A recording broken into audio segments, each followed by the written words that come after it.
Welcome back to Music Metrics. Now, how do you maintain your voice? The vocal cord is one of the most delicate muscles in the human body. So, it gets damaged pretty quickly. How do you avoid that?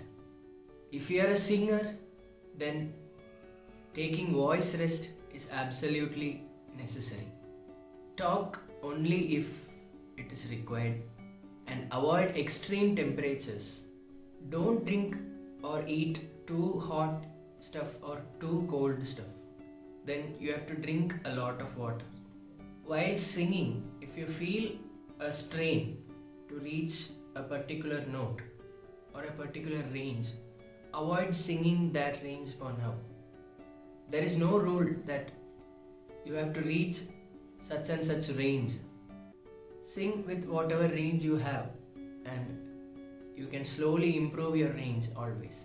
So never try and reach something immediately that you can't reach. It will strain your voice, it will rupture your voice, and it will affect you in the long run.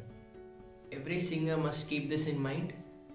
You have to sing for many years, right? Losing your voice must be heartbreaking for you. So please take care of your voice and remember these things. See you soon. Goodbye.